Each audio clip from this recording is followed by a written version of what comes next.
Et au sommaire de cette édition du mercredi 24 février, nouvelle opération coup de poing des éleveurs au Mans. Et oui Marion, des éleveurs qui ont bloqué une partie des accès du Mans en tout début d'après-midi avant de manifester dans le centre-ville et de se disperser sous les fumigènes des forces de l'ordre. Des élèves obligés de changer d'école faute de place. Une nouvelle sectorisation scolaire va voir le jour dans certains quartiers du Mans. Ça concerne une petite dizaine d'écoles. Et puis le MM Arena se remplit de visiteurs à défaut de spectateurs de football. L'activité visite tourne à plein et des séances supplémentaires sont même rajoutées. Nous y avons participé aujourd'hui. Et nous l'évoquions en titre, les éleveurs ont donc à nouveau bloqué le Mans aujourd'hui avec leurs tracteurs. Scénario identique aux précédentes fois. Après avoir mené des opérations escargots sur les principales voies d'accès à la ville et sur les portions de rocade, les éleveurs se sont rendus dans le centre-ville pour réclamer des prix justes. C'est ça leur revendication principale. Différence notable malgré tout avec les manifestations précédentes. Celle-ci a dégénéré et c'est dans les brumes des gaz lacrymogènes que des forces de l'ordre que les agriculteurs se sont dispersés. Compte rendu de cette journée mouvementée avec Laure Girard. Scène de guérilla urbaine en plein cœur du Mans. Les CRS ripostent à la manifestation des agriculteurs avec gaz lacrymogène et canon à eau. Un dispositif anti-émeute impressionnant est déployé pour contrer une action qui n'était pas autorisée par la préfecture.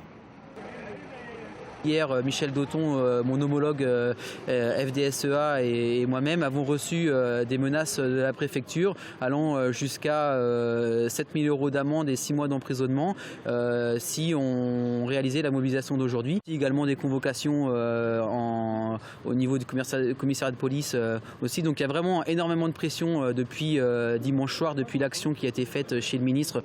Une énième opération symbolique pour montrer qu'ils sont sur la paille. Leurs armes, des œufs, du lisier, un canon à bruit pour effrayer les oiseaux et la rage au ventre. Les difficultés qu'on avait il y a 6 mois, elles sont encore plus grandes aujourd'hui, et avec des perspectives d'arrêt d'exploitation dans les mois à venir, parce qu'on n'a plus d'argent pour faire tourner nos exploitations, nourrir nos animaux et emblaver nos cultures de printemps. Enfin, c'est catastrophique. Donc il faut absolument qu'on se saisisse. Vous voyez, il y a l'hélicoptère qui arrive là, donc c'est plus de 1 000 € de l'heure qui est affrété pour nous surveiller. Enfin, ça devient du n'importe quoi. Les manifestants se sont dispersés après 2 heures passées devant la préfecture. Plus tôt dans la journée, vers midi, ils s'étaient rassemblés à 3 points stratégiques de l'entrée de la ville afin de bloquer la circulation, comme ici. Encore un symbole, celui d'une route désertée devant la tour Yoplait, entrée sud du Mans. Un moment où la stratégie de la journée d'action se peaufine. Donc on pourra ce soir en rentrant aller demander des comptes.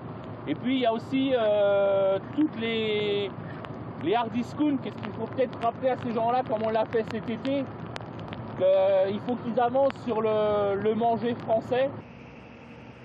Ce mercredi, en fin d'après-midi, des actions sur les parkings des enseignes de la grande distribution étaient planifiées. Voilà, à noter que la préfète de la Sarthe se dit satisfaite du travail mené par les forces de l'ordre, ainsi que cette dispersion qui s'est déroulée sans aucun blessé. Et puis en marge de cette manifestation, un début d'incendie s'est déclaré place de la préfecture. Et oui, la toiture d'un immeuble situé rue Levasseur s'est enflammée sur les images que vous allez pouvoir voir. Vous allez voir la fumée se dégager de cette toiture. Les pompiers qui sont intervenus rapidement ont maîtrisé l'incendie. Ils auraient aussi récupéré un projectile qui serait à l'origine de ce début de feu. Alors, est-ce lié à la manifestation? La préfecture ne le confirme pas, il ne fait aucun commentaire. Mais selon le témoignage de notre journaliste sur place, un projectile serait bien parti d'un endroit de la place à proximité de la préfecture où étaient stationnées les forces de l'ordre qui, à ce moment précis, étaient en prise avec un groupe d'agriculteurs. Donc, l'origine du projectile ni sa nature ne sont pour le moment confirmées. Et puis après la bataille d'œufs contre lacrymogène, la guerre de la communication... Et oui, la préfecture a fait savoir dans un communiqué aujourd'hui que la facture des manifestations d'agriculteurs depuis 2015 s'élève à 800 000 € en Sarthe. Et puis on passe à un autre volet de l'agroalimentaire plus réjouissant avec cette bonne nouvelle pour une entreprise sartoise. LDC va fournir McDo en volaille. Le groupe sabolien a signé une convention de 3 ans avec le géant de la restauration rapide. C'était hier au ministère de l'Agriculture en présence de Stéphane Le Foll. Les volailles de LDC alimenteront désormais les restaurants McDonald's pour la réalisation des nuggets. Des nuggets 100% d'origine française fournis donc par LDC ainsi que par une autre entreprise bretonne. Avantage du contrat, les prix fixés pour chaque année ne seront pas soumis aux fluctuations du marché. Et puis autre bonne nouvelle, mais sur le front de l'emploi cette fois-ci. L'usine Renault du Mans a annoncé ce mercredi le recrutement de 40 personnes en CDI pour l'année 2016. Des embauches qui font partie des 1000 recrutements annoncés par la marque en France cette année. Pour postuler au Mans, les candidats doivent être titulaires de diplômes allant du CAP au BTS ou au DUT. Pour postuler un site internet, http://groupe-renault.com dans l'onglet Nous rejoindre. À noter que Renault Le Mans avait déjà procédé à 50 embauches en CDI, c'était en 2015. Éducation, le projet n'est pas encore voté, mais il fait déjà réagir les parents d'élèves d'un certain nombre d'écoles du Mans. Et oui Marion, le projet c'est celui d'un nouveau découpage des secteurs scolaires dans les quartiers ouest de la ville du Mans, avec un jeu de chaises musicales pour une petite dizaine d'écoles. En clair, des élèves vont devoir changer d'établissement. Bérénice Sango. La nouvelle sectorisation scolaire pourrait faire rugir plus d'un par an. Ici, à l'école maternelle et élémentaire des Ardriers, l'effectif n'a fait qu'accroître depuis plusieurs années. Aujourd'hui, les classes sont surchargées. Seule possibilité, à la rentrée prochaine, une partie des rues affectées aux Ardiers iront à l'école Manceau ou Pêche. Déjà, on avait demandé d'avoir une école vers l'université et on ne l'a pas eu. Du coup, s'il faut aller encore plus loin qu'ici, là, ça va être trop grave, quoi. On habite juste à côté. Et si c'est trop loin, on est obligé d'acheter une deuxième voiture. Et j'ai pas les moyens d'acheter une deuxième voiture pour le moment, quoi. Et les enfants, eux aussi, risquent d'apprécier moyennement ce changement. Déjà, l'adaptation au début, c'était dur. Il commence tout juste à s'adapter avec ses copains. Alors bon, ça serait un peu dommage, quoi. Mais le jeu des sièges musicales ne s'arrête pas là. Certains écoliers affectés à Manceau et à Pêche iront vers les écoles Garnier et Marie Curie, situées à 3 km. Et ces deux derniers établissements céderont eux aussi des élèves à Montaigu, qui lui est plutôt en déficit au niveau des effectifs. Un remodelage indispensable selon la mairie. On a une croissance globale des effectifs scolarisés, mais qui varie selon les quartiers. Et pour éviter fermeture ou ouverture, répartir un tout petit peu à la marge, c'est pas idiot. Voilà, c'est ça l'objectif. L'école de la Cité des Pins et d'Eugénie Coton est aussi concernée par ce dispositif. Des dérogations pourraient être accordées. Les parents ont jusqu'à fin mars pour faire une demande auprès du service éducation de la mairie. Voilà. Et ce projet sera soumis au vote des élus du Mans lors du conseil municipal de ce jeudi. Un conseil municipal qui aura à étudier un nouveau projet porté par Hélène Debost des Verts, la création d'une couveuse de talent. L'idée est de subventionner des projets culturels portés par des jeunes tout au long de l'année, en lieu et place du Forum Jeune, lui qui n'aura pas lieu en 2016, qui doit normalement avoir lieu pour raison d'économie tous les 2 ans. L'avenir de ce Forum Jeune sera soumis au succès de cette nouvelle formule et aux économies réalisées. On écoute Jean-Claude Boulard. Pour l'instant, les élus ont dit 1 an sur 2.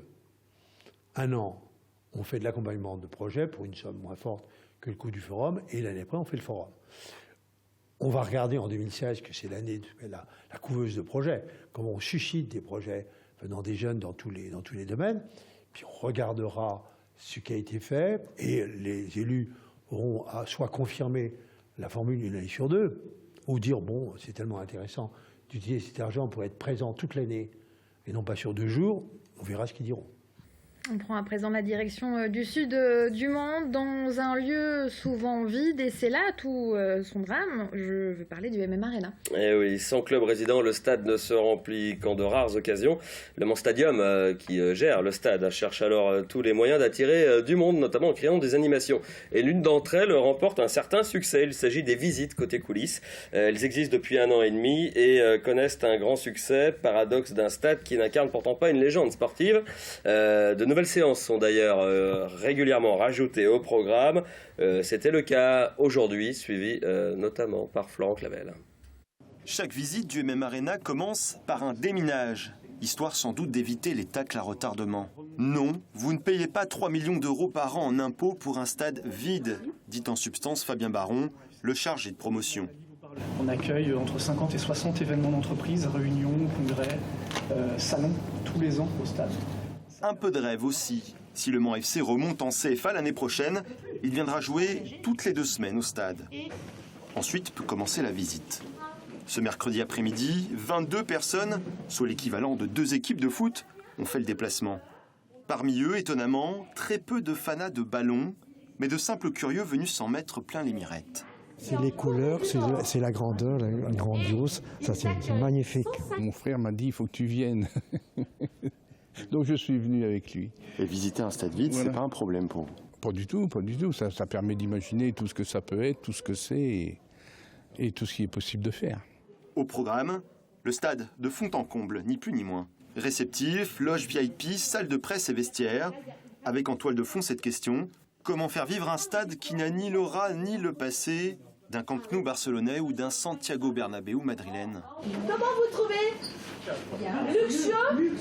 J'essaie d'animer en prenant aussi les personnes dans un rôle, leur rôle de sportif ou leur rôle de journaliste, de façon à leur donner des images et éventuellement quelques souvenirs qui peuvent les rappeler, comme vous avez vu, d'essayer d'animer en tout cas. Agrémentées d'anecdotes, les visites de l'enceinte aux couleurs du Mans FC prennent vie. La recette fonctionne, le temps de fouler la pelouse qu'un autre groupe de près de 40 personnes arrive avec ce souhait, revivre les émotions du temps où les 100 et or étaient au sommet.